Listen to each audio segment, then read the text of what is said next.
નમસ્કાર વિદ્યાર્થી મિત્રો, સ્વાગત છે તમારું યુવા સારથી કેરિયર એકેડેમીના આજના કરંટ અફેર્સ વિથ જીકે સિરીઝના વિડીયોમાં.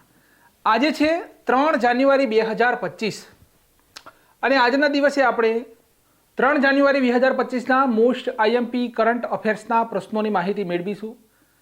સાથે સાથે દરેક પ્રશ્ન રિલેટેડ જે પણ ડિટેલ છે આવનારી તમામ પરીક્ષાઓમાં પૂછાવા લાયક તેની વિસ્તૃત માહિતી મેળવીશું. આજનું કરંટ અફેર્સ આપણા માટે મહત્વનું છે કે ભારત દેશના 4 જે આપણા રમતગમતની અંદર શૂરવીરો છે. એક તો છે મનુ ભાકર, તમે પહેલાં જ જોઈ શકો છો. ડી ગુકેશ ગયા મહિને જ વિશ્વ વિક્રમ તેમણે સર્જ્યો હતો. તો 4 જે આપણા રમતગમત ક્ષેત્રે શૂરવીરો છે તેમને શું કહેવાય કે મેજર ધ્યાનચંદ ખેલ રત્ન એવોર્ડથી સન્માનિત કરવામાં આવેલ છે. 32 વ્યક્તિને અર્જુન એવોર્ડથી સન્માનિત કરવામાં આવેલ છે. 3 વ્યક્તિને દ્રોણાચાર્ય એવોર્ડથી સન્માનિત કરવામાં આવેલ છે. 2 વ્યક્તિઓને લાઈફ ટાઈમ અચીવમેન્ટ એવોર્ડથી સન્માનિત કરવામાં આવેલ છે. અને 3 સંસ્થા છે જેને મકા ટ્રોફી આપવામાં આવેલી છે. મકાનું પૂરું નામ આપણે આગળ જોઈશું. તો આજનું કરંટ અફેર્સ આપણા માટે ખૂબ જ વિશેષતા ધરાવે છે. આવનારી જે પણ પોલીસ કોન્સ્ટેબલની પરીક્ષા છે, પીએસઆઈની છે, આવનારી તલાટીની ભરતી છે 2025ની અંદર, તો એની અંદર આ કરંટ અફેર્સના જે મુદ્દા કવર કરવામાં આવેલા છે તમને સ્કોર કરવામાં મદદ કરી શકે છે. જોઈએ આજના કરંટ અફેર્સનો પહેલો પ્રશ્ન. તો આજનો આપણો પહેલો પ્રશ્ન છે કે સંતોષ ટ્રોફી, પહેલું તો સંતોષ ટ્રોફી જે આપવામાં આવેલી છે તેનો સંબંધ કઈ રમત સાથે છે? તો તમને ખબર હોય તો મને કોમેન્ટ બોક્સની અંદર જણાવો. તો સંતોષ ટ્રોફી 2024-25 કોણે જીતી છે? ઓપ્શન આપણી પાસે આપેલા છે કેરળ, ઉત્તર પ્રદેશ, પશ્ચિમ બંગાળ અને મહારાષ્ટ્ર. તો જે આ સંતોષ ટ્રોફી જે છે તે પશ્ચિમ બંગાળ જીત્યું છે. કોણ જીત્યું છે? તો પશ્ચિમ બંગાળ એટલે કે વેસ્ટ બેંગોલ સંતોષ ટ્રોફી 2024-25ને જીત્યું છે. હવે અહીંયા તમે જોઈ શકો છો પશ્ચિમ બંગાળે 78મા નંબરની સંતોષ ટ્રોફી જીતી. કયા નંબરની? તો 78મા નંબરની. ફાઇનલ મેચ તેલંગાણા અને હૈદરાબાદમાં આવેલું બાલ યોગી સ્ટેડિયમ જે છે તે જગ્યા ઉપર રમાઈ. હવે આ સ્ટેડિયમ પણ આપણને કરવા પડશે. કેમ કે એસટીઆઈની જે પરીક્ષા લેવાઈ હતી એની અંદર ભારત અને ઓસ્ટ્રેલિયાની મેચ જે ટેસ્ટ મેચ હતી સૈયદ મુશ્તાક અલી ટ્રોફી, અને તેની અંદર ભારત કયા સ્ટેડિયમની અંદર જીત્યું હતું આવું પૂછવામાં આવ્યું હતું. તો આ સ્ટેડિયમ આપણે ખાસ કરવા પડશે કે પશ્ચિમ બંગાળે 78મા નંબરની સંતોષ ટ્રોફી જીતી. ફાઇનલ મેચ જે છે તેલંગાણા અને હૈદરાબાદની અંદર આવેલું છે બાલ યોગી જે સ્ટેડિયમ છે આ જગ્યા ઉપર તેણે જીતી. હવે પશ્ચિમ બંગાળ 33મી વખત આ ટ્રોફી જીત્યું છે. કેટલી વખત? તો 33મી વખત આ ટ્રોફીને જીત્યું છે. હવે સંતોષ ટ્રોફી જે છે તે અખિલ ભારતીય ફૂટબોલ મહાસંઘ જે છે બરાબર તેના દ્વારા આયોજિત કરવામાં આવે છે. હવે સિનિયર પુરુષો માટેની એક ફૂટબોલ પ્રતિયોગિતા છે બરાબર. આ ફૂટબોલની પ્રતિયોગિતા છે. સંતોષ ટ્રોફીનો સંબંધ કઈ રમત સાથે છે? તો ફૂટબોલ સાથે છે. સંતોષ ટ્રોફીમાં 5 લાખ રૂપિયા ઇનામ ટ્રોફી હોય છે. ભાઈ આ એક સરસ મજાનો કન્ફ્યુઝન પોઈન્ટ તમારી સમક્ષ લઈને આવ્યો છું કે જે સંતોષ ટ્રોફી જે છે જેની અંદર 5 લાખ રૂપિયા ઇનામ હોય છે અને સંતોષ ટ્રોફી આપવામાં આવે છે. બીજી બાજુ જોશો કે ઉપવિજેતા લખેલું છે અહીંયા, ઉપવિજેતા. તો જે આ ઉપવિજેતા જે છે તેને કમલા ગુપ્તા ટ્રોફી અને 3 લાખ રૂપિયા આપવામાં આવે છે. કેવો કન્ફ્યુઝન પોઈન્ટ છે, સરસ મજાનો. આવો પ્રશ્ન પરીક્ષામાં પૂછી લે તો આપણે આવી ડિટેલ કરેલી હોય તો આપણને યાદ આવે. હવે પ્રથમ વખત જે આપણી વાત કરીએ તો આ સંતોષ ટ્રોફી જે છે તે 1941ની અંદર દિલ્હીને હરાવીને બંગાળ જીત્યું હતું. આ મેઇન પોઈન્ટ આ પણ પ્રશ્ન પૂછાઈ શકે છે. તો મારા મિત્રો આ સરસ મજાનો પોઈન્ટ છે. કરંટ અફેર્સ જે વિદ્યાર્થી મિત્રો 2024નું જે કરંટ અફેર છે આખા વર્ષનું કરંટ અફેર જોઈતું હોય તો માત્ર 99 રૂપિયામાં એપ્લિકેશનની અંદરથી મળશે. આ જાન્યુઆરી મહિનાના આખા કરંટ અફેર્સની સરસ મજાની પીડીએફ માત્ર ને માત્ર 49 રૂપિયાની 49 કે 45 રૂપિયા છે, એ તમે જોઈ લેજો. તો એની અંદર તમે ડેલી કરંટ અફેર્સ રીડ કરી શકશો. અહીંયા સમજી લેશો ત્યાં રીડ કરી શકશો બરાબર. અને આખા વર્ષનું 2025નું કરંટ અફેર્સ જોડાવવું હોય તો ફક્ત 320 રૂપિયા રાખેલ છે. એની અંદર સરસ મજાની દર મહિને લાઈવ ટેસ્ટ મૂકવામાં આવશે. તમે આખા મહિનાનું કરંટ અફેર્સ કર્યું છે, લાઈવ ટેસ્ટની અંદર તમે જ્યારે આપશો ત્યારે તમને ખુદને અહેસાસ થઈ જશે કે અમારા પ્રશ્નો આટલા સાચા પડ્યા છે. તો આવી રીતે સરસ મજાનું કરંટ અફેર્સ બનાવવામાં આવશે. આગળ જુઓ કે કન્ફ્યુઝન પોઈન્ટવાળા થોડા પ્રશ્નો વિદ્યાર્થી મિત્રો માટે ખાસ લઈને હું આવ્યો છું. શું લખેલું છે કે કન્ફ્યુઝન પોઈન્ટવાળા રમતગમતને લગતા પ્રશ્નો છે કે અહીંયા વાત થઈ રહી છે ડુરન્ડ કપ 2024નું 133મું સંસ્કરણ. ભાઈ 133મું જે સંસ્કરણ જે છે તે આસામના ગુવાહાટીમાં આયોજિત થયું હતું. જે કોણ જીત્યું? તો મોહન બાગાન જીત્યું હતું ડુરન્ડ કપ. ત્યાર પછી અંડર-17 વુમન્સ વર્લ્ડ કપ 2024 ડોમિનિયન રિપબ્લિકમાં આયોજિત થયો હતો, જેમાં સહાયક રેફરી આપણા ભારત દેશના મેઘાલયના જે મહિલા છે રિયો હલંગધર હતા. કોણ હતા? રિયો હલંગધર જે હતા તે મહિલા રેફરી તરીકે હતા. ત્યાર પછી 48મો કોપા અમેરિકા જે કપ જે છે તે યુરોપિયન ફૂટબોલ ચેમ્પિયનશિપ, એની અંદર યુરો કપની વાત કરીએ આપણે, બરાબર, યુરો કપની વાત કરીએ તો કોણ જીત્યું? તો સ્પેન દેશ જીત્યો, બરાબર, સ્પેન દેશ જીત્યું. આ કોમેન્ટ બોક્સ માટે છે 48મો કોપા અમેરિકા કપ કોણે જીત્યું હતું. મેં કોપા અમેરિકાની એક સરસ મજાની ડિટેલ અંદર મૂકેલી છે પીડીએફની અંદર નવેમ્બરની અંદર, તો મને ડિસેમ્બરની અંદર. તો આ 48મો જે કોપા અમેરિકા કપ છે મને કોણ જીત્યું છે મને કોમેન્ટ બોક્સની અંદર જણાવો. આ ખાલી રાખેલું છે મેં તમારા માટે, બરાબર. ત્યાર પછી યુરોપીય ફૂટબોલ ચેમ્પિયનશિપ એટલે કે યુરો કપ. કયો કપ છે? તો યુરો કપ. કોણ જીત્યું છે? તો સ્પેન દેશ. હવે વાત કરું વિશ્વ ફૂટબોલ દિવસ 25 મે ના દિવસે ઉજવવામાં આવે છે, બરાબર. 25 મે 1923ની અંદર જે ફૂટબોલ જે સંસ્થા છે, બરાબર, એની સ્થાપના થઈ હતી. તો આ નવો દિવસ જાહેર કરવામાં આવેલો છે ફૂટબોલ, તો તમે યાદ રાખજો. હવે સંતોષ ટ્રોફી, અહીંયા સંતોષ ટ્રોફી 2024-25ની આપણે વાત કરી, બરાબર. 2024-25ની જ્યારે આપણે વાત કરી ત્યારે કોણ જીત્યું છે તેને? તો પશ્ચિમ બંગાળ જીત્યું છે, બરાબર. પશ્ચિમ બંગાળ જીત્યું છે. પણ 2023નું તમને પૂછી લે કે ભાઈ 2023-24 જે છે એની અંદર સર્વિસીજ ગોવાને હરાવીને સંતોષ ટ્રોફી જીત્યું હતું. ક્લિયર છે?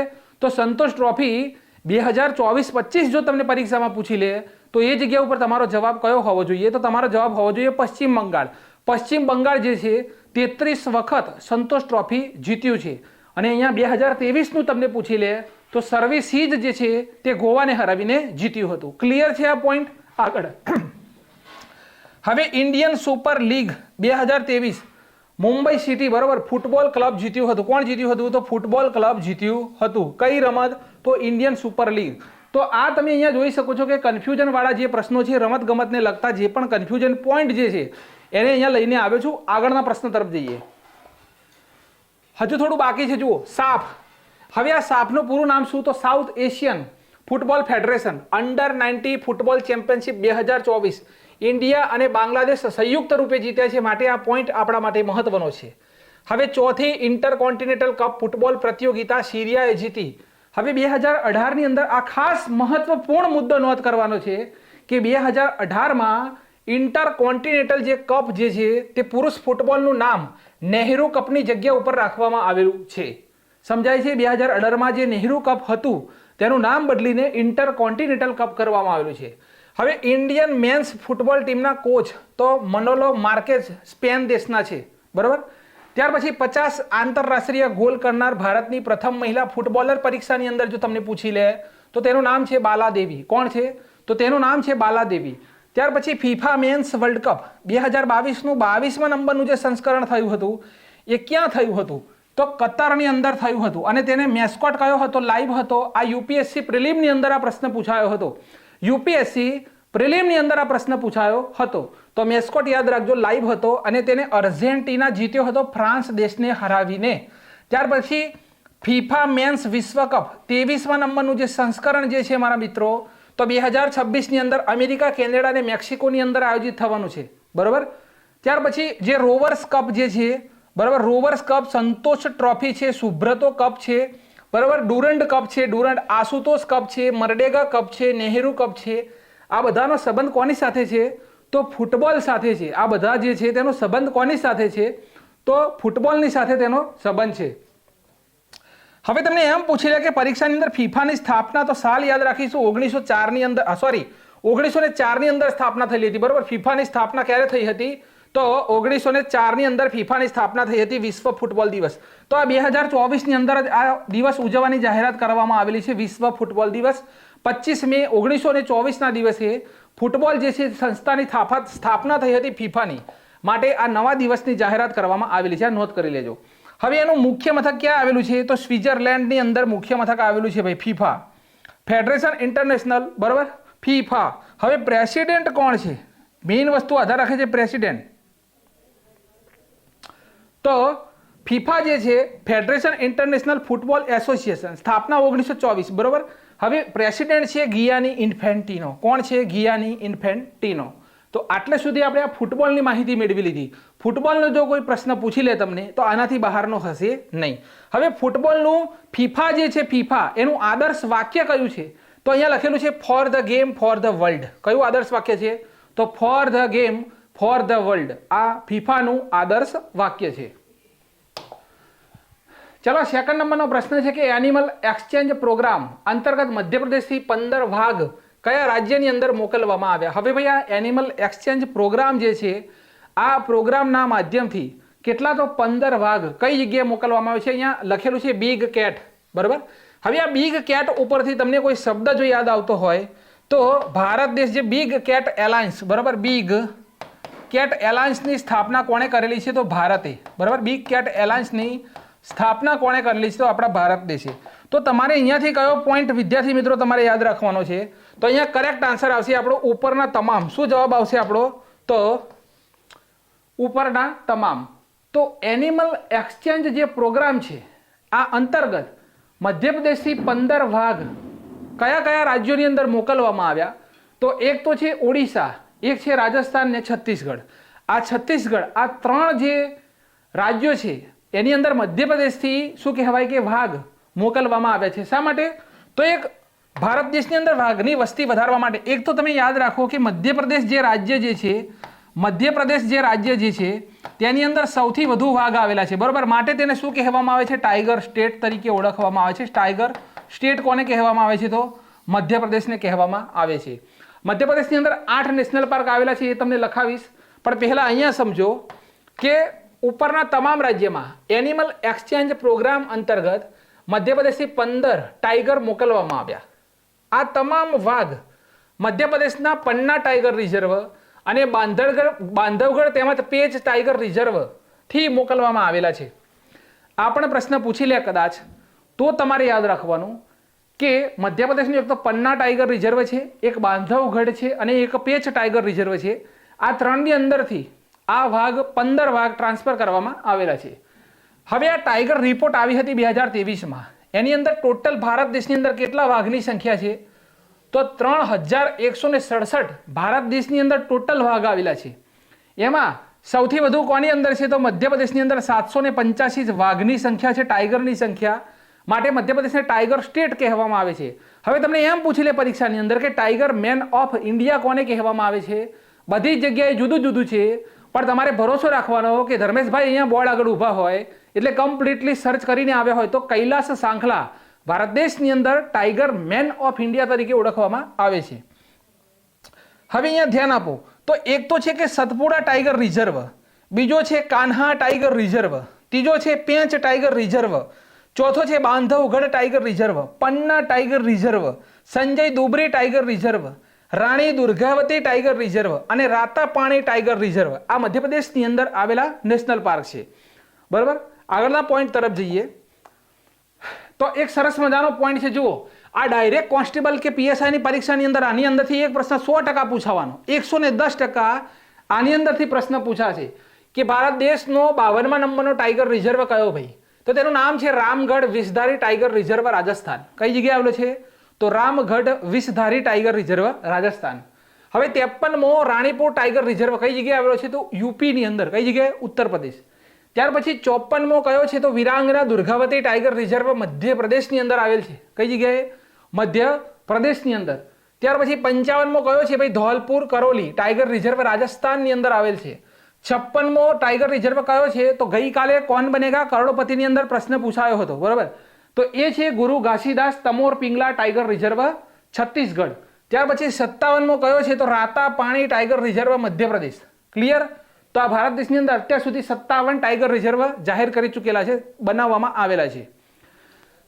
આગળનો પોઈન્ટ છે કે ભારતનો પ્રથમ ટાઈગર રિઝર્વ કયો? તો જીમ કોર્બેટ.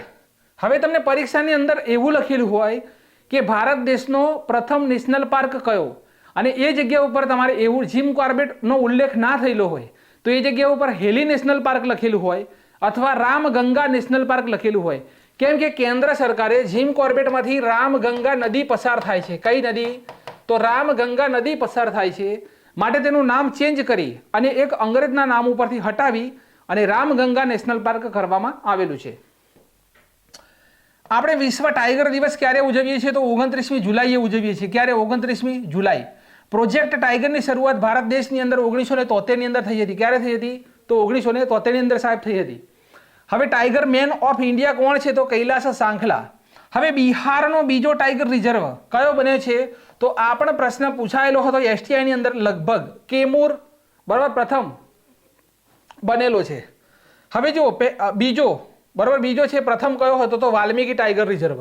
ક્લિયર છે? બિહારનો બીજો ટાઈગર રિઝર્વ કયો બન્યો તો કેમૂર ટાઈગર રિઝર્વ બન્યો અને પ્રથમ કયો હતો તો વાલ્મીકી ટાઈગર રિઝર્વ કઈ જગ્યાએ આવેલો છે તો બિહારની અંદર. ત્યાર પછી 2017ની અંદર પ્રશ્ન પૂછાયેલો છે જીપીએસસીની અંદર. એ પ્રશ્ન અહીંયા લઈને આવેલો છું. 2017ની અંદર જીપીએસસીની અંદર આ પ્રશ્ન પૂછાયો હતો કે કેટલાક સિંહને ગુજરાતના જુદા જુદા પ્રાકૃતિક આવાસમાં નીચેનામાંથી કયા એક સ્થળ ઉપર સ્થાનાંતરિત કરવાનો પ્રસ્તાવ કરવામાં આવ્યો હતો. આ જીપીએસસી 2017ની અંદર આ પ્રશ્ન પૂછાયેલો હતો અને આ વર્ષે 2025ની અંદર સ્ટાર્ટિંગમાં જ આવો પ્રશ્ન આવી રહ્યો છે આપણી પાસે. તો કદાચ આ પ્રશ્ન પરીક્ષામાં પૂછાઈ શકે છે. તો અહીંયા જુઓ, એક તો છે કોર્બેટ રાષ્ટ્રીય ઉદ્યાન, બીજું છે કુનો બરાબર કુનો પાલપુર વન્યજીવ અભયારણ્ય, મુદુ મલાઈ વન્યજીવ અભયારણ્ય, સરિસ્કા રાષ્ટ્રીય ઉદ્યાન. તો અહીંયા આપણો જવાબ શું હતો? ઉપરના તમામ અહીંયા આપણો જવાબ હતો બરાબર. પ્રાકૃતિક આવાસમાં નીચેનામાંથી કયા સ્થળ પર સ્થાનાંતરિત કરવામાં આવેલા હતા તો આપણો જવાબ હતો ઉપરના તમામ. ચલો, આજના કરંટ અફેર્સનો ત્રીજો પ્રશ્ન અને ત્રીજા પ્રશ્નની અંદર એવું લખેલું છે કે દુનિયાની સૌથી ફાસ્ટ એટલે કે ભાઈ 400 કિલોમીટર પ્રતિ કલાક ની ઝડપે દોડનાર હાઈ સ્પીડ બુલેટ ટ્રેન.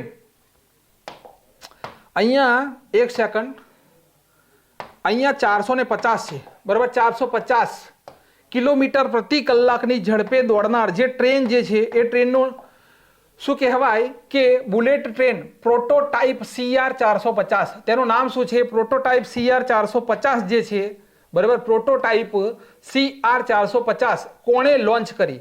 તો અહીંયા તમે જોઈ શકો છો કે CR 450 અહીંયા આપેલું છે ઇમેજની અંદર અને આ લોન્ચ કરવામાં આવેલી છે બરાબર. આ લોન્ચ કરવામાં આવેલી છે ચીન દેશ દ્વારા. કોના દ્વારા? તો આ લોન્ચ કરવામાં આવેલી છે. ડી નંબરનો ઓપ્શન આપણો કરેક્ટ આન્સર છે.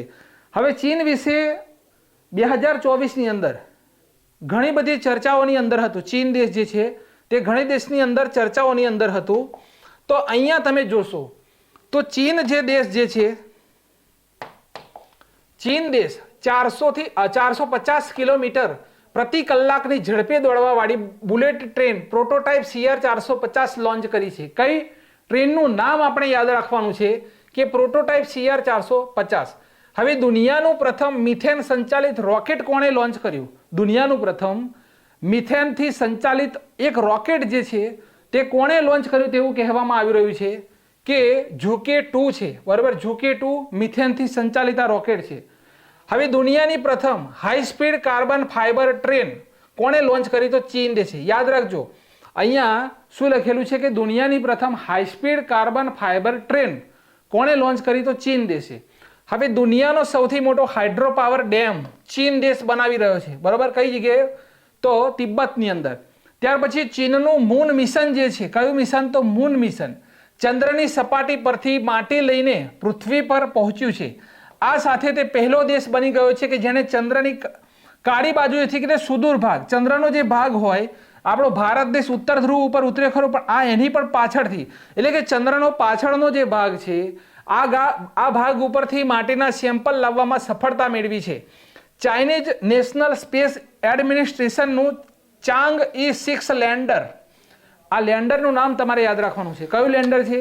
તો વિદ્યાર્થી મિત્રો અહીંયા તમે જોઈ શકો છો કે દુનિયાનો સૌથી ઊંચો જે રેલવે પુલ જે છે 53 દિવસ દુનિયાનો સૌથી ઊંચો પૃથ્વી પર પરત ફર્યો છે. ચીને 3 મહિના રેલવે બરાબર ચાંગે-6 મિશન લોન્ચ કર્યું હતું. મીટર તે ઊંચો છે.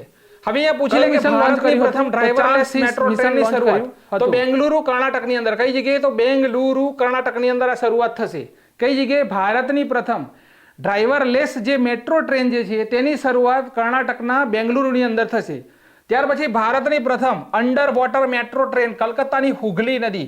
હવે આ હુગલી શબ્દનો પ્રયોગ થયેલો હોય તો આ હુગલી જે છે એ જ આપણી ગંગા છે બરાબર. આ હુગલી છે એ જ ગંગા છે અને આગળ બાંગ્લાદેશની અંદર જતા તેનું નામ પદ્મા થઈ જાય છે. શું નામ થાય છે? તો તેનું નામ પદ્મા થાય છે. તો દુનિયાની પ્રથમ હાઇડ્રોજન સંચાલિત ટ્રેન કોણે લોન્ચ કરી? તો જર્મનીએ લોન્ચ કરી છે. કોણે લોન્ચ કરી છે? દુનિયાની પ્રથમ હાઇડ્રોજન સંચાલિત ટ્રેન કોણે લોન્ચ કરી? તો જર્મનીએ. પણ તમને એવું પૂછી લે કે દુનિયાની પ્રથમ હાઇડ્રોજનથી સંચાલિત એશિયાની પ્રથમ ટ્રેન કોણે લોન્ચ કરી? ભાઈ એશિયાની પ્રથમ હાઇડ્રોજન સંચાલિત ટ્રેન કોણે લોન્ચ કરી? તો આ જગ્યા ઉપર નામ આવશે ચીન દેશ. કયો નામ આવશે? ચીન દેશ. હવે આગળનો પોઈન્ટ જોશો તો વંદે ભારત ટ્રેન ને ચલાવનાર, વંદે ભારત જે ટ્રેન છે તેનું સંચાલન કરનાર, વંદે ભારત જે ટ્રેન છે તેનું સંચાલન કરનાર દેશની પ્રથમ મહિલા કોણ છે? તો સુરેખા યાદવ. કોણ છે? સુરેખા યાદવ જે છે તે ભારત દેશની પ્રથમ જે વંદે ભારત જે ટ્રેન છે તેનું સંચાલન કરનાર પ્રથમ મહિલા છે સુરેખા યાદવ. ક્લિયર છે? ફરીથી બોલું છું કે વંદે ભારત જે ટ્રેન જે છે તેનું સંચાલન કરનાર દેશની પ્રથમ મહિલા કોણ છે? તો તેનું નામ છે સુરેખા યાદવ. હવે અહીંયા જુલાઈ 1969 ની અંદર એપોલો 11 થી શરૂ કરીને 6 મિશન ચંદ્ર ઉપર માણસો ઉતારવામાં આવ્યા છે. જે દરમિયાન નીલ આર્મસ્ટ્રોંગ ચાલનારા પ્રથમ માણસ બન્યા હતા. ભાઈ નીલ આર્મસ્ટ્રોંગ જે છે તે ચંદ્ર ઉપર ચાલનારા પ્રથમ માણસ બન્યા હતા. હવે અહીંયા છે કે ચાંગ A1 અને 2 થી શરૂઆત કરી આ 2013માં નજીકના લેન્ડર ચાંગ E3 સાથે ચાલુ રહ્યું અને આ મિશનનું નામ ચીનની ચંદ્રદેવીના નામ પરથી રાખવામાં આવેલું છે. કોના નામ ઉપરથી? તો આ ચાંગ જે શબ્દના ઉપયોગ કરેલા છે તેણે તે ચંદ્રની દેવી છે, ચીન દેશની ચંદ્રની દેવી છે અને તેના નામ ઉપરથી આ નામ રાખવામાં આવેલું છે. હવે ચાંગ 3 તો પ્રથમ ચાઇનીઝ લેન્ડર અને રોવર 2013માં લોન્ચ કરવામાં આવ્યું હતું. હવે એપોલો 11 ની વાત કરો તો એક મિશનમાં ચંદ્રની સપાટી પર ગયું હતું. રાકેશ શર્મા અવકાશમાં જનાર પ્રથમ ભારતીય હતા. હવે તારીખ 20 જુલાઈ 1969 હતી જ્યારે એપોલો 11 મિશને અવકાશ વિજ્ઞાનમાં સફળતાનો નવો ઇતિહાસ રચ્યો હતો. એપોલો 11 અવકાશ યાત્રી નીલ આર્મસ્ટ્રોંગે ચંદ્ર ઉપર પહેલું પગલું ભર્યું હતું. તો ચંદ્ર ઉપર જનાર પ્રથમ મનુષ્ય કોણ હતા? તો તેમનું નામ છે નીલ આર્મસ્ટ્રોંગ. જૂન 2022માં 17 મિનિટ માટે વાસ્તવિક સૂર્ય કરતાં 5 ગણું વધુ તાપમાન જનરેટ કર્યું હતું. કોણે? તો ચીન દેશે. જૂના રેકોર્ડને પોતાનો જ તોડ્યો હતો. આ રિપોર્ટ અનુસાર નકલી સૂર્યનું નામ East experiment advance super connecting talk mark રાખવામાં આવેલું છે ચીન દેશે. આ પ્રશ્ન પૂછાઈ શકે છે પરીક્ષાની અંદર કે ચીન દેશે નકલી સૂર્ય બનાવ્યો હતો અને એના જેટલું જ એનાથી ડબલ જે તાપમાન મેળવ્યું હતું. તો એનું નામ શું છે? તો તેનું નામ છે ઈસ્ટ. હવે ઈસ્ટનું પણ પૂરું નામ આપણે જોઈ લઈએ તો experimental advanced super conducting talk mark તેનું પૂરું નામ રાખવામાં આવેલું છે. ક્લિયર છે? હવે અહીંયા પ્રધાનમંત્રી નરેન્દ્રભાઈ મોદીએ આયુષ્માન ભારત, અહીંયા શું લખેલું છે? તો આયુષ્માન ભારત હેલ્થ ઇન્ફ્રાસ્ટ્રક્ચર મિશનની શરૂઆત ક્યારે કરી હતી? બરાબર. પ્રધાનમંત્રી આયુષ્માન ભારત હેલ્થ ઇન્ફ્રાસ્ટ્રક્ચર મિશનની શરૂઆત ક્યારે થઈ હતી? તો અહીંયા ઇમેજ આખી આપેલી છે. આના માટે ફાળવેલા કેટલા છે રૂપિયા? તો 64,180 કરોડ ફાળવેલા છે. કેટલા? 64,180 કરોડ રૂપિયા ફાળવેલા છે. તો પ્રધાનમંત્રી Ayushman Bharat health infrastructure mission એટલે કે પીએમ અભીમ ઇઝ અહીંયા તમે જોઈ શકો છો sponsored scheme with some central sector. અહીંયા એના માટે અહીંયા 64,180 કરોડ રૂપિયા ફાળવવામાં આવેલા છે અને આ સ્કીમનો પીરિયડ લખેલું છે કે ધ સ્કીમ પીરિયડ તો 2021-22 થી લઈ અને 2025-26 સુધી આ યોજના રહેશે. તો પ્રધાનમંત્રી આયુષ્માન ભારત હેલ્થ ઇન્ફ્રાસ્ટ્રક્ચર મિશનની શરૂઆત ક્યારે થઈ હતી? તો પરીક્ષાની અંદર તમને આવો ડાયરેક્ટ પ્રશ્ન પૂછી લે. આનો જવાબ કમ્પ્લીટલી કોમેન્ટ બોક્સની અંદર તમે મને જણાવો. કેમ કે યોજનાની પીડીએફ મેં બધાને ફ્રી આપેલી છે. તો અહીંયા તમે મને જણાવો કે પ્રધાનમંત્રી આયુષ્માન ભારત હેલ્થ ઇન્ફ્રાસ્ટ્રક્ચર મિશનની શરૂઆત ક્યારે થઈ હતી? આગળ જુઓ તો 2021ની અંદર, ચલો હું જ કહી દઉં છું કેમ કે આગળ તો પ્રશ્ન આવી જ જાય છે. કાલથી કોમેન્ટ માટે અલગથી પ્રશ્ન રાખીશું. તો અહીંયા 2021ની અંદર શરૂઆત થઈ હતી. ક્યારે થઈ હતી? તો પ્રધાનમંત્રી આયુષ્માન ભારત હેલ્થ ઇન્ફ્રાસ્ટ્રક્ચર મિશનની શરૂઆત 2021ની અંદર કરવામાં આવેલી છે. આની અંદર શું છે? તો દિલ્હી હાઈકોર્ટ જે છે તેણે કેન્દ્રીય સ્વાસ્થ્ય અને પરિવાર કલ્યાણ મંત્રાલય તેમજ દિલ્હી સરકારની વચ્ચે એક કરાર કરવામાં આવેલો છે અને જેમાં દિલ્હીમાં પ્રધાનમંત્રી Ayushman Bharat health infrastructure mission લાગુ કરવાની શું કરવામાં આવ્યું છે? તો અહીંયા વાત કરવામાં આવેલી છે કોના દ્વારા? હાઈકોર્ટ દ્વારા. હવે પીએમ ભીમ પ્રધાનમંત્રી Ayushman Bharat health infrastructure mission દેશભરમાં હેલ્થકેરને મજબૂત કરવા માટે union ministry of health and family દ્વારા 2021માં શરૂ કરવામાં આવ્યું હતું, જેની 2021-22થી લઈને 2025-26 સુધી આ યોજના ચાલુ રાખવાની જોગવાઈ છે, જેના માટે 64,180 કરોડ રૂપિયા બજેટ છે. આ યોજના અંતર્ગત જુદા જુદા સ્તર ઉપર જુદી જુદી ક્ષમતાઓનો વિકાસ કરવો, ભવિષ્યમાં મહામારીઓથી બચવા માટે હેલ્થ સિસ્ટમને તૈયાર કરવાનો મુખ્ય ઉદ્દેશ છે આ યોજનાનો. ક્લિયર છે? હવે જુઓ પ્રધાનમંત્રી સડક યોજના તો 25 ડિસેમ્બર 2000ના રોજ શરૂ થઈ હતી. ઉદ્દેશ્ય છે ગામડાઓને મુખ્ય હાઈવે રોડથી જોડવા માટે. બરાબર.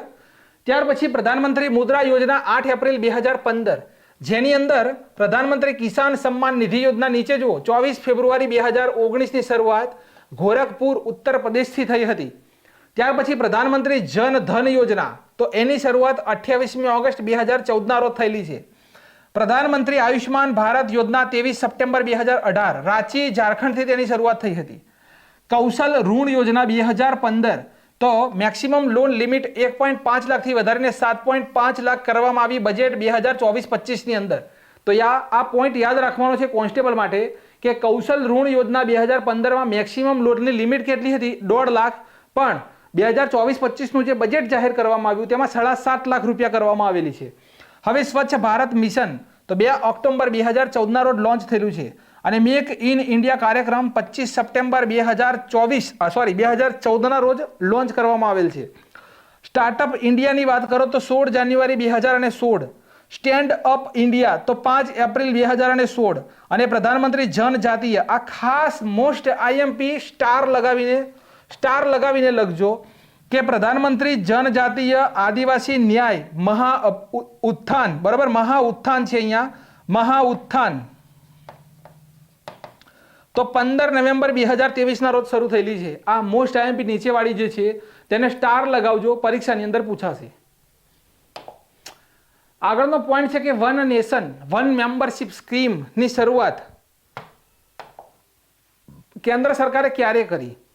તો વન નેશન વન શું લખેલું છે?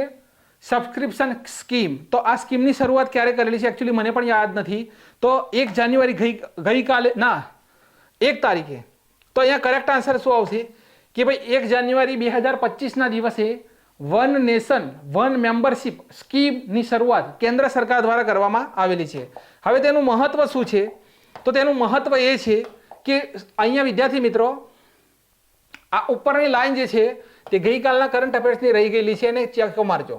અહીંયા યાદ રાખો કે 1 જાન્યુઆરી 2025ના દિવસે એક રાષ્ટ્ર એક સદસ્યતા યોજના શરૂ કરવામાં આવી છે. આ યોજના અંતર્ગત દેશભરના તમામ કેન્દ્રીય અને રાજ્ય સંચાલિત શિક્ષણ સંસ્થાઓને એક મંચ આપી અને આંતરરાષ્ટ્રીય પત્રિકાઓ સુધી પહોંચાડવામાં આવશે. આ યોજનાનો મુખ્ય હેતુ શું છે? તો આ યોજના અંતર્ગત દેશના તમામ કેન્દ્રીય અને રાજ્ય સંચાલિત શિક્ષણ સંસ્થાઓને એક મંચ આપવામાં આવશે અને આંતરરાષ્ટ્રીય પત્રિકાઓ સુધી તેને પહોંચાડવામાં મદદ મળશે. આ યોજના ઉપર 6,000 કરોડ રૂપિયા ખર્ચ કરવામાં આવશે. કેટલો? તો 6,000 કરોડ રૂપિયા ખર્ચ કરવામાં આવશે. નોંધ કરી લેજો, વન નેશન વન મેમ્બરશિપ સ્કીમની શરૂઆત કેન્દ્ર સરકારે ક્યારે કરી? તો 1 જાન્યુઆરી 2025.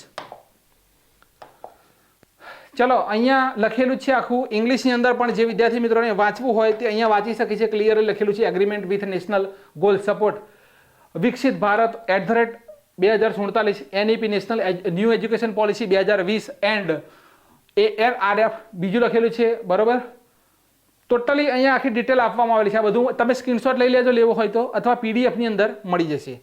આગળનો પોઈન્ટ જુઓ કે કયા દેશમાં ભારતીય નર્સ છે તેમનું નામ છે નિમિષા પ્રિયા ને મોતની સજા આપવામાં આવેલી છે? તો અહીંયા આપણો કરેક્ટ આન્સર સી છે. બરાબર, નામ નોંધ કરી લેજો, નિમિષા પ્રિયા. તેમને યમન દેશની અંદર મોતની સજા આપવામાં આવેલી છે. શા માટે? તો પલક્કડના કઈ જગ્યાના છે? તો પલક્કડના જિલ્લામાં કાલાગોડની રહેનાર નિમિષા પ્રિયાને યમનના નાગરિકની હત્યા માટે મોતની સજા આપવામાં આવેલી છે. નિમિતાને યમનમાંથી ભાગવાની કોશિશ કરવા માટે ગિરફ્તાર કરવામાં આવ્યા હતા. ત્યારબાદ નીચલી કોર્ટ દ્વારા, બરાબર, નીચેલી કોર્ટ દ્વારા નિમિષા પ્રિયાને 2020માં મોતની સજા સંભળાવવામાં આવી હતી. ત્યારબાદ યમન દેશની સુપ્રીમ કોર્ટ ક્રાઉન દ્વારા 2023માં સજાને કાયમી રાખી હતી કે ભાઈ સજા બરોબર છે. યમનના રાષ્ટ્રપતિ રશદ ઉલ અલી મીએ આ સજાને મંજૂરી આપી દીધી છે. હવે યમનની રાજધાની કઈ છે? સના. ચલણ કયું છે? તો યમન રિયલ છે. રાષ્ટ્રપતિ રશદ ઉલ અલી મી અલી. મધ્ય એશિયા, બરાબર, મધ્ય એશિયા અને અરબ પ્રાયદ્વીપના દક્ષિણ પશ્ચિમમાં આ યમન સ્થિત છે. ક્લિયર છે? કઈ જગ્યાએ સ્થિત છે? તો મધ્ય એશિયા અને અરબ પ્રાયદ્વીપના દક્ષિણ પશ્ચિમમાં આ સ્થિત છે. ચલો, અહીંયા ભારતીય રિઝર્વ બેંક દ્વારા રજૂ કરવામાં આવેલ ગ્રોસ ડોમેસ્ટિક પ્રોડક્ટ રિપોર્ટમાં ભારતનો જીડીપી કેટલો રહેશે તેવું જણાવેલું છે. તો અહીંયા તમે જોઈ શકો છો કે for 2024-25 the real GDP growth is project at 6.6% and 6.9% for the first quarter of 2025-26. હવે અહીંયા વાત શું કરવામાં આવી રહી છે કે ફર્સ્ટ ક્વાર્ટરની વાત કરવામાં આવી રહેલી છે, પ્રોજેક્ટેડ, અને કેટલું રહેશે તેની વાત કરવામાં આવેલી છે. બરાબર, અહીંયા આખું આપવામાં આવેલું છે મેં કે ફાઇનાન્શિયલ યર 2025 માટે 7.2% ટોટલ જીડીપી રહેશે તેવું અનુમાન લગાવેલું છે. પણ ક્વાર્ટર 1ની અંદર કેટલો રહેશે? તો 7.1% થી 7.3% આ આખું પ્રોડક્ટ આપેલી છે. પણ અહીંયા જુઓ કે ભારતીય રિઝર્વ બેંક દ્વારા રજૂ કરવામાં આવેલ ગ્રોસ ડોમેસ્ટિક પ્રોડક્ટ આ આખો કયો રહેશે? આખા વર્ષનો કેટલો રહેશે ફાઇનાન્શિયલ યરનો? FY, એટલે કે આખા વર્ષનો કેટલો રહેશે એ આપણે જોવાનું છે. તો આ પ્રોજેક્ટ બરાબર, પ્રોજેક્ટ જે રિપોર્ટ જે છે તેમાં ભારતનો જીડીપી કેટલો રહેશે તેવું અનુમાન લગાવેલું છે. તો તમે જોઈ શકો છો કે ફાઇનાન્શિયલ યર જે છે 2025માં ભારત દેશનો જીડીપી 6.6% રહેશે તેવું અનુમાન લગાવેલું છે. તો ઓપ્શન કયો? ઓપ્શન નંબર એ આપણો કરેક્ટ આન્સર છે. કેટલું રહેશે? તો 6.6% જીડીપી રહેશે. બરાબર, આ ક્વાર્ટર આપેલા છે, જુદા જુદા ક્વાર્ટર આપેલા છે, પણ સરેરાશ આખા વર્ષનો જીડીપી કેટલો? તો 6.6%. હવે અહીંયા સમજો કે રિઝર્વ બેંકની રિપોર્ટ મુજબ ખરીફ અને રવિ પાકમાં ખાદ્યની કિંમત ઓછી થશે. કેટલી થશે? ઓછી થશે. હવે ભારતીય રિઝર્વ જે બેંક છે અધિનિયમ 1934 મુજબ તેની સ્થાપના 1935માં થઈ હતી. 1949ની અંદર ઇન્દિરા ગાંધી સરકારમાં તેનું રાષ્ટ્રીયકરણ થયું હતું. કોની સરકારમાં? તો ઇન્દિરા ગાંધીની સરકારમાં રાષ્ટ્રીયકરણ તેનું થયું હતું. હવે રિઝર્વ બેંક ઓફ ઇન્ડિયાના પ્રથમ ગવર્નર કોણ છે? તો સર ઓર્સબોર્ન સ્મિથ હતા. કોણ હતા? તો સર ઓર્સબોર્ન સ્મિથ હતા. પ્રથમ ભારતીય ગવર્નર કોણ હતા? તો સીડી દેશમુખ હતા. કોણ હતા? તો સીડી દેશમુખ. હાલના ગવર્નર કોણ છે? તો 26મા નંબરના કોણ હતા? તો સંજય મલ્હોત્રા છે. કોણ છે? સંજય મલ્હોત્રા. 25મા નંબરના પૂછી લે તો કોણ હતા? તો શક્તિકાંત દાસ હતા. કોણ હતા? તો શક્તિકાંત દાસ 25મા નંબરના હતા. અત્યારે કોણ છે? તો સંજય મલ્હોત્રા. હવે ડેપ્યુટી ગવર્નર કોણ છે રિઝર્વ બેંક ઓફ ઇન્ડિયાની અંદર? તો સ્વામિનારાયણ જાનકીરમણ, ટી રવિશંકર, એમ રાજેશ્વર રાવ, માઇકલ દેવપાત્રા. હવે મુખ્ય નાણાકીય અધિકારી કોણ છે રિઝર્વ બેંક ઓફ ઇન્ડિયાની અંદર? મુખ્ય નાણાકીય અધિકારી કોણ છે? તો સુધા બાલકૃષ્ણન છે. કોણ છે? સુધા બાલકૃષ્ણન છે. ક્લિયર છે? ચલો, હવે અહીંયા થોડી વાત કરી લઈએ. ઘણા બધા વિદ્યાર્થી મિત્રો કહેતા હતા કે રેપો રેટ શું? બરાબર, આ રેપો રેટ શું અને રિવર્સ રેપો રેટ એટલે શું? રિવર્સ રેપો રેટ એટલે શું? આ અમને નથી સમજાતું. તો અહીંયા લઈને આવ્યો છું કે રેપો રેટ અને રિવર્સ રેપો રેટ શું વાત થઈ રહી છે રિઝર્વ બેંકની. તો ઉપર જો મોનેટરી પોલિસી કમિટી MPC એ ભારત સરકાર દ્વારા રચવામાં આવેલી છે. કોની ભલામણથી રચાઈ હતી? તો ઉર્જિત પટેલ. કોની ભલામણથી રચાઈ હતી? તો ઉર્જિત જે પટેલ જે છે તેના ભલામણથી તેને રચવામાં આવેલી છે. હવે અહીંયા જોશો કે MPC એટલે કે મોનેટરી પોલિસી કમિટી 27 જૂન 2016ના રોજ વ્યાજ દરના નિર્ધારણને વધુ ઉપયોગી અને પારદર્શક બનાવવા માટે તેની રચના કરવામાં આવેલી હતી કેન્દ્ર સરકાર દ્વારા. હવે એની અંદર વિદ્યાર્થી મિત્રો તમે જુઓ છો કે રેપો રેટ શું છે. હવે રેપો રેટ સમજજો કે સરળ શબ્દોની અંદર રેપો રેટનો અર્થ છે કે રિઝર્વ બેંક દ્વારા અન્ય બેંકોને આપવામાં આવતી લોનનો દર. આ ચાર્જ વડે બેંક તેમના ગ્રાહકોને લોન આપે છે. નીચા રેપો રેટનો અર્થ એ છે કે ગ્રાહકોને ઓછા વ્યાજ દરે હોમ લોન મળશે અથવા વાહન લોન જેવી લોન મળશે. તો આને દેશી ભાષાની અંદર રેપો રેટ કહેવાય. હવે અહીંયા જુઓ રિવર્સ રેપો રેટ એટલે શું? તો તેનું નામ જ સૂચવે છે કે રેપો રેટની વિરુદ્ધ છે. તમને જણાવી દઉં કે આ તે દર છે કે જેના ઉપર બેંકો દ્વારા આરબીઆઈ એટલે કે રિઝર્વ બેંકમાં જમા કરવામાં આવેલા પૈસા પર વ્યાજ મળે છે. રિવર્સ રેપો રેટનો ઉપયોગ બજારોની અંદર રોકડ જે પ્રવાહિતાને નિયંત્રિત કરવા માટે થાય છે. હવે બજારોની અંદર ફુગાવો થઈ જાય, અઢળક ધન ભેગું થઈ જાય બજારોની અંદર, તો રિઝર્વ બેંક શું કરશે? તો રેપો રેટનો દર જે છે તેને વધારી દેશે. રેપો રેટનો દર જે છે તેને વધારી દેશે. માટે જે બીજી બેંકો જે છે તેમની પાસે જે પૈસા પડ્યા હશે તે વ્યાજ લેવા માટે reserve bank of India reserve બેંકની અંદર તે મૂકી દેશે, બરાબર, વ્યાજ લેવા માટે. તો તેને કહેવામાં આવે છે રિવર્સ રેપો રેટ. જ્યારે પણ બજારમાં વધુ પડતી રોકડ દેખાય છે ત્યારે reserve bank of India reverse repo રેટમાં વધારો કરે છે. આ કારણે બેંકો મહત્તમ વ્યાજ મેળવવા માટે તેમની પાસે તેમના પૈસા જમા કરાવે છે. તો ક્લિયર છે? સમજાઈ ગયું કે રિવર્સ રેપો રેટ એટલે શું અને રેપો રેટ એટલે શું? આ મુદ્દો અહીંયા આખો ક્લિયર કરી લેજો. આગળનો પોઈન્ટ છે national crime record bureau NCRB ની રિપોર્ટ મુજબ 2024માં કયા રાજ્યમાં સૌથી વધુ અપરાધ થયા છે? તો અહીંયા જોઈ શકીએ છીએ આપણું યુપી છે ભાઈ. તો ઉત્તર પ્રદેશ રાજ્યમાં 2024માં સૌથી વધુ અપરાધ થયા છે. બીજા નંબરે કયું છે? તો કેરળ છે. ત્રીજા નંબરે કોણ છે? તો મહારાષ્ટ્ર રાજ્ય છે. હવે NCRB national crime record bureau સ્થાપના 1986માં થયેલી છે અને આ ગૃહ મંત્રાલય અંતર્ગત કામ કરે છે. કોના અંતર્ગત? તો ગૃહ મંત્રાલય અંતર્ગત.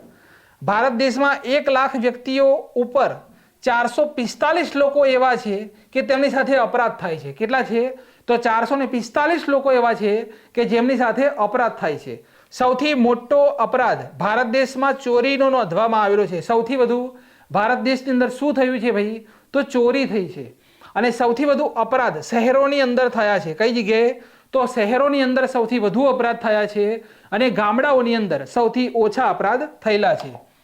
ચલો આગળનો પોઈન્ટ, રાષ્ટ્રીય માનવાધિકાર આયોગના સદસ્ય કોણ બન્યા છે? વાત થઈ રહી છે રાષ્ટ્રીય માનવાધિકાર આયોગના સદસ્ય. તો અહીંયા આપણો ઓપ્શન એ કરેક્ટ આન્સર છે વિદ્યુત રંજન સારંગી. કોણ છે? વિદ્યુત રંજન સારંગી. તો વિદ્યુત રંજન સારંગી રાષ્ટ્રીય માનવાધિકાર આયોગના સદસ્ય બન્યા છે. રાષ્ટ્રીય માનવાધિકાર આયોગના અધ્યક્ષ વી રામા સુબ્રમણ્યમ છે. કોણ છે? વી રામા સુબ્રમણ્યમ. હવે અહીંયા છે પ્રિયંકા કાનુનગો કે જેઓ પ્રથમ રાષ્ટ્રીય બાળ અધિકાર સંરક્ષક આયોગના અધ્યક્ષ હતા અને જેમને રાષ્ટ્રીય માનવ અધિકાર આયોગના સદસ્ય બનાવવામાં આવ્યા છે. સમજાય છે? જોરદારનો પોઈન્ટ કે આ પ્રિયંકા કાનુનગો જે છે તે પ્રથમ રાષ્ટ્રીય બાળ અધિકાર સંરક્ષક આયોગના અધ્યક્ષ હતા અને તેમની નિયુક્તિ રાષ્ટ્રીય માનવ અધિકાર આયોગના સદસ્ય તરીકે કરવામાં આવેલી છે. એક અધ્યક્ષ, 5 સદસ્ય અને 7 બીજા સદસ્ય આની અંદર હોય છે. સ્થાપના થયેલી છે 12 ઓક્ટોબર 1993ની અંદર. ક્યારે થયેલી છે? તો 12 ઓક્ટોબર 1993. ચલો, દુનિયાનું પ્રથમ ઉર્જા સાક્ષર શહેર બનવાના લક્ષ્ય સાથે કોણે જળવાયુ મિશન શરૂ કર્યું છે? દુનિયાનું પ્રથમ ઉર્જા સાક્ષર શહેર બનવાના લક્ષ્ય સાથે કોણે જળવાયુ મિશન શરૂ કર્યું? તો કરેક્ટ આન્સર આવશે ઇન્દોર. તો ઇન્દોર સિટીએ દુનિયાના પ્રથમ ઉર્જા સાક્ષર શહેર બનવા માટે જળવાયુ મિશન કર્યું છે 100 દિવસ માટે. કેટલા દિવસ માટે? તો 100 દિવસ માટે મિશન શરૂ કરેલું છે. ઇન્દોર જે સિટી જે છે તે 7 વખત સ્વચ્છ શહેરનો દરજ્જો મેળવી ચૂકેલું છે. તમે નામ સાંભળ્યું છે કે સ્વચ્છ સર્વેક્ષણ, બરાબર. તો એની અંદર કેટલી વખત? તો ભાઈ 7 વખત ઇન્દોર પ્રથમ નંબરે રહેલું છે ભારતની અંદર. આગળનો પોઈન્ટ કે ગોલ્ડન ટ્રાયએંગલ ટુરિઝમ ભારતમાં કયા 3 શહેરોને જોડે છે?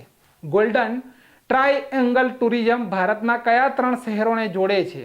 તો અહીંયા તમે જોઈ શકો છો આપણો કરેક્ટ આન્સર છે ડી, દિલ્હી, આગ્રા અને જયપુર. નામ નોંધ કરજો. ગોલ્ડન ટ્રાયએંગલ ટુરિઝમ ભારતના કયા 3 રાજ્યને જોડે છે?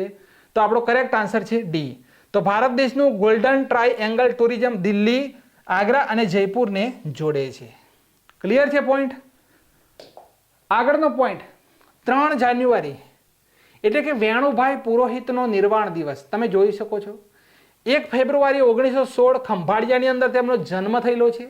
તેમની ઉપનામ અખા ભગત, બરોબર, અખા ભગત અને સંત ખુરશીદાસ તરીકે તેમના ઉપનામ છે. તેઓ ગુજરાતી સાહિત્યકાર હતા. કવિ બાલ મુકુંદ દવે જે છે તેમના ખાસ પરમ મિત્ર હતા. ઉમાશંકર જોશી તેમને બંદો બદામી કહેતા હતા. શું કહેતા હતા? બંદો બદામી. હવે તેમના સાહિત્ય સર્જન ઉપર ડાયરેક્ટ આવીએ એ પહેલા તેમણે જન્મભૂમિ દૈનિકમાં સેવાઓ આપેલી છે. સાહિત્ય સર્જન તો એક તો છે કે સિંજારો, બીજું છે ગુલજારે શાયરી, ત્રીજું છે આચમન અને સહવાસ.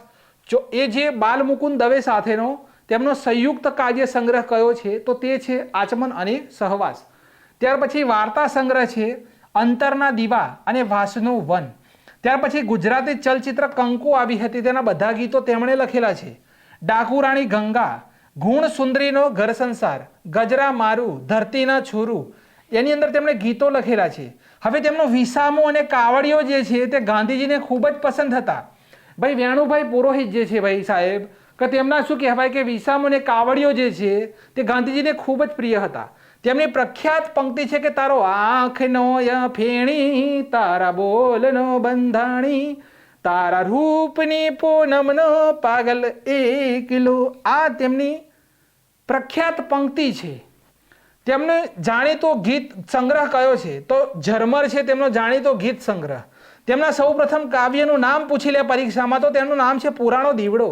કે ભાઈ વેણુભાઈ પુરોહિત જે છે તેમનો પ્રથમ કાવ્યનું નામ જણાવો તો ભાઈ શું છે તો પુરાણો દીવડો.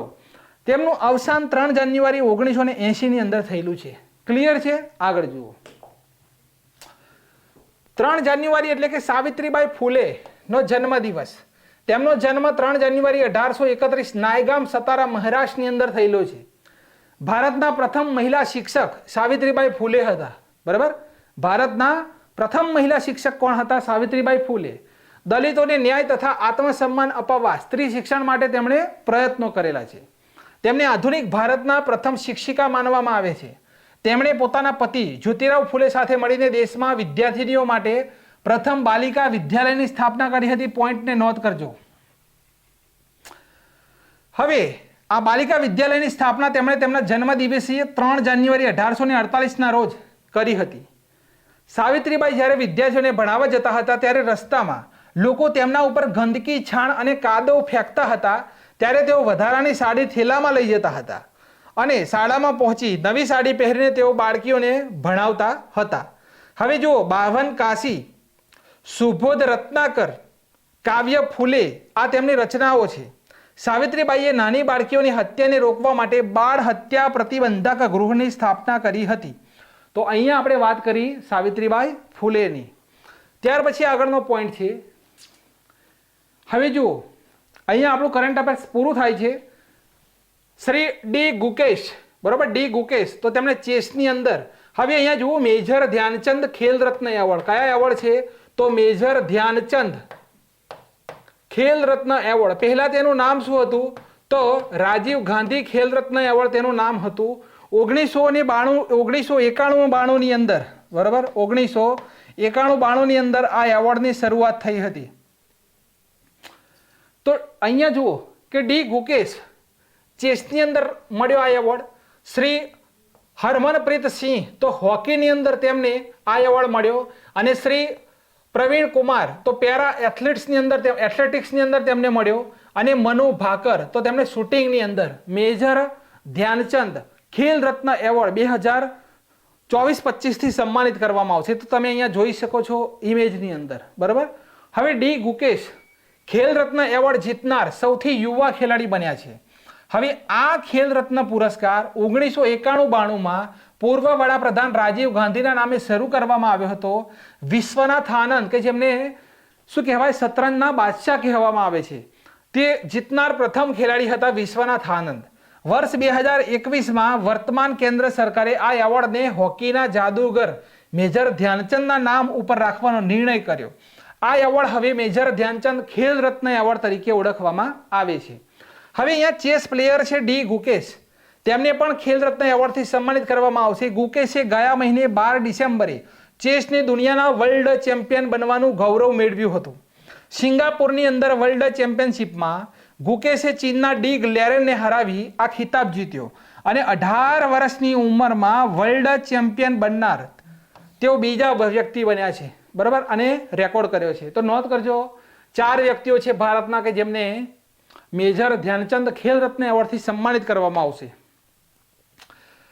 ત્યાર પછી અહીંયા જુઓ, હવે અર્જુન એવોર્ડની વાત કરું તો અર્જુન એવોર્ડમાં પહેલું એથ્લેટિક્સની અંદર જ્યોતિ યારાજી છે, અનુ રાની છે, બોક્સિંગની અંદર નીતુ છે, મિસ સ્વીટી છે, ચેસની અંદર વનિતા અગ્રવાલ છે, હોકીની અંદર વાત કરો તો સલીમા ટેટે છે, શ્રી અભિષેક છે અને શ્રી સંજય છે, શ્રી જમનપ્રીત સિંહ છે, શ્રી સુખજીત સિંહ છે, બરાબર. પેરા આર્ચરીની વાત કરો તો શ્રી રાકેશ કુમાર છે. પેરા એથ્લેટિક્સની વાત કરો તો મિસ પ્રીતિપાલ છે, મિસ જીવનજી દીપ્તિ છે, શ્રી અજીત સિંહ, શ્રી સચિન સરજેરો છે, સચિન ખિલારી છે, આ જે ઓલિમ્પિકની અંદર જે મેડલ જીત્યા હતા તે, શ્રી ધરમવીર છે, શ્રી પ્રણવ શુરમા છે, બરાબર. હવે શ્રી હોકાટો સેમા છે, MS સિમરન છે અને શ્રી નવદીપ છે.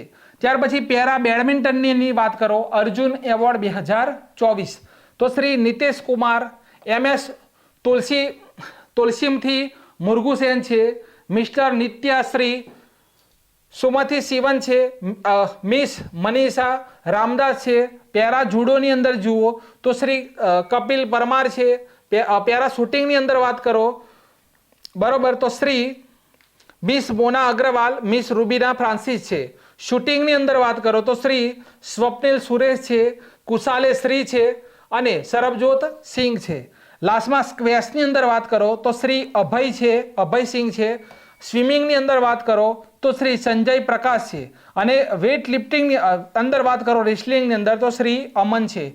તો ટોટલ તમે જોઈ શકો છો આ અર્જુન એવોર્ડ છે આપણી પાસે. કેટલા છે ગુજરાતીમાં પણ મૂકી દઈશ. તો આ ડાયરેક્ટ ધ હિન્દુ શું કહેવાય કે PIB ઉપરથી ડાયરેક્ટ મેં ઉપાડેલું છે, માટે આ લિસ્ટ ઇંગ્લિશની અંદર મને મળેલું છે. આગળનો પોઈન્ટ છે કે Dronacharya award four outstanding coach in sport and games 2024 તો રેગ્યુલર કેટેગરી તો શ્રી સુભાષ રાણા પેરા શૂટિંગ, બરાબર, મિસ દીપ્તિ દેશપાંડે તો શૂટિંગ અને શ્રી સંદીપ સાંગવાન તો હોકીની અંદર. તો આ 3 વ્યક્તિઓ છે કે તેમને દ્રોણાચાર્ય એવોર્ડથી સન્માનિત કરવામાં આવશે. ત્યાર પછી લાઈફ ટાઈમ કેટેગરીની અંદર વાત કરો તો શ્રી S મુરલીધરન કે જે બેડમિન્ટનની અંદર અને શ્રી અમંદો એન્જેલો કોલાકો ફૂટબોલની અંદર આ 2 વ્યક્તિઓ છે જેમને લાઈફ ટાઈમ અચીવમેન્ટ કેટેગરીની અંદર એવોર્ડ મળશે. હવે રાષ્ટ્રીય ખેલ પ્રોત્સાહન એવોર્ડ 2024 તો ફિઝિકલ એજ્યુકેશન ફાઉન્ડેશન ઓફ ઇન્ડિયાને આ મળશે, બરાબર. રાષ્ટ્રીય ખેલ પ્રોત્સાહન એવોર્ડ કોને મળશે તો ફિઝિકલ એજ્યુકેશન ફાઉન્ડેશન ઓફ ઇન્ડિયાને મળશે. હવે અહીંયા જોઈ શકો છો કે મૌલાના અબુલ કલામ આઝાદ, બરાબર, જેને મકા ટ્રોફી કહેવામાં આવે છે, મૌલાના અબુલ કલામ આઝાદ ટ્રોફી 2024 તો આ યુનિવર્સિટી જે છે તેમને આપવામાં આવેલી છે. જોઈ શકો છો કે ચંદીગઢ યુનિવર્સિટી, બરાબર, ઓવરઓલ વિનરની અંદર lovely professional university Punjab first runner-up અને ગુરુ નાનક દેવ યુનિવર્સિટી અમૃતસર બીજા રનરઅપ તરીકે આ 3 યુનિવર્સિટીને મૌલાના અબુલ કલામ આઝાદ ટ્રોફી મળી છે. તો અહીંયા આટલી આપણી પાસે ડિટેલ છે. આગળ જુઓ તો મનુ ભાકરની વાત કરીએ તો મનુ ભાકરનો જન્મ હરિયાણાના ઝજ્જર જિલ્લાના ઘોરિયા ગામમાં જાટ પરિવારમાં થયો હતો. તેમના પિતા Ramkishan Bhaker merchant નેવીમાં chief engineer છે, બરાબર. તેણીની માતા સુમેધા ભાકર શાળાના ભૂતપૂર્વ પ્રિન્સિપાલ અને સંસ્કૃતમાં માસ્ટર છે, જેઓ ચરખી દાદરીના કલાલી ગામના શિક્ષણવિદ પરિવારમાંથી આવે છે.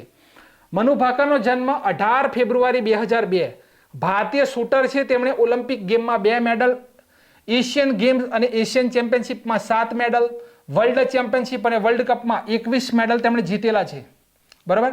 તેણીએ 2024 ઓલિમ્પિકમાં પ્રદર્શન બાદ વ્યાપક ઓળખ મેળવી, જ્યાં તેમણે 10 મીટર પિસ્તોલ ઇવેન્ટમાં બ્રોન્ઝ મેડલ જીત્યો અને ઓલિમ્પિક જીતનારી પ્રથમ ભારતીય મહિલા શૂટર હતા.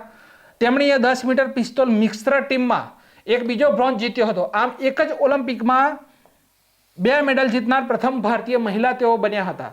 તેણીએ કોમનવેલ્થ અને એશિયન ગેમ્સ બંનેમાં ગોલ્ડ મેડલ જીત્યા છે. 2022માં એશિયન ગેમ્સમાં મહિલાઓની 25 મીટર પિસ્તોલ ટીમ ઇવેન્ટમાં ગોલ્ડ મેડલ જીત્યા હતા અને 2018માં કોમનવેલ્થ ગેમ્સમાં મહિલાઓની 10 મીટર એર પિસ્તોલ સ્પર્ધામાં તેમણે ગોલ્ડ મેડલ જીત્યો હતો અને તેણીએ નવો કોમનવેલ્થ ગેમ્સ રેકોર્ડ 16 વર્ષની ઉંમરે 2018માં વર્લ્ડ કપમાં ગોલ્ડ મેડલ જીતનાર સૌથી યુવા ભારતીય બન્યા હતા.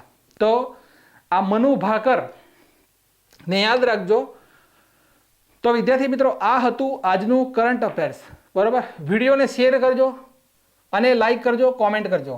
હવે તમારે અહીંયા એક આ બુક જે છે, એક બુક છે ગુજરાતના જિલ્લા. બરાબર, એક બુક છે ગુજરાતના જિલ્લા છે, બીજી બુક છે જીસીઆરટી મુજબ ઇતિહાસ, બરાબર, ભારત અને ગુજરાતનો ઇતિહાસ છે, અને ત્રીજી એક બુક છે કરંટ અફેર્સ. બરાબર, આના લગભગ આખા વર્ષના 99 છે. 2024ની અંદર જે કરંટ અફેર છે તેના 99 છે. ઇતિહાસની આ બુક છે તેના ફક્ત 49 રૂપિયા છે, અને ગુજરાતના જિલ્લાની 49 છે. આ બધી જ બુક તમે એપ્લિકેશનની અંદર ડાયરેક્ટ રીડ કરી શકો છો. ઘડીએ ઘડીએ ડાઉનલોડ કરવાની તમારે જરૂર નહીં પડે, એક જ વખત ડાઉનલોડ કરી દેવાની. તમારા મોબાઈલની અંદર એપ્લિકેશનમાં આ સેવ રહેશે.